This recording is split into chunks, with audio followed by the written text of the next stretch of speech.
You're watching TVC News. Few days after a two-story building collapsed on Lagos Street in Garki area of Abuja, the Federal Capital Development Authority has now identified some structures and have marked them for demolition.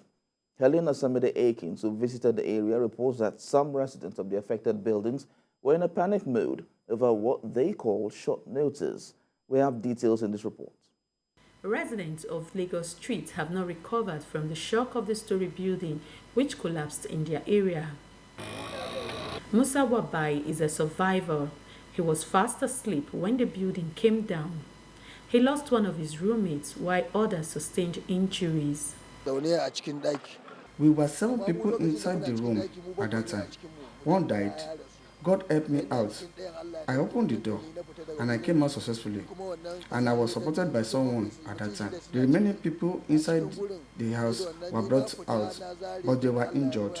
The Minister of FCT had visited the site of the collapsed structure and pronounced that most of the buildings in the area would go down. This may just be his first task in ensuring the city is cleared of illegal and unplanned settlements. The FCTA Development Control has returned to mark some of the houses in the area for demolition, and the occupants given only 24 hours to vacate the properties.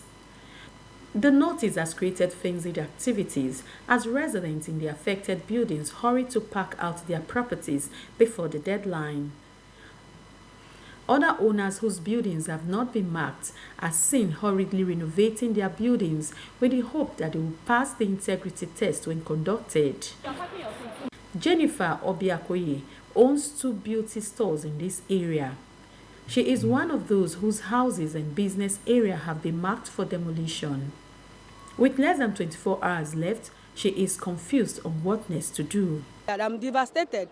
I'm very confused, I don't know, because the notice is too short. And even if it's 1 month or 2 months, you now say, okay, let's start calling family members for intervention. But at this point, who will you call and say, okay, they are quitting you in 1 day? You know, if it's something that you have the money in your hand, you say, okay, let me go and rent. If you say, let me go and rent a house, will you still go, let me go and rent a shop now? The residents now live in uncertainty, hoping the authorities will not carry out their threats immediately, but will give them enough time to relocate. Beyond payment of hospital bills and paying condolence visits to victims, government must put modalities in place to ensure that FCT is not synonymous to building collapse and to avoid emergency relocation of residents. Helen Osamide-Akins, TVC News, Abuja.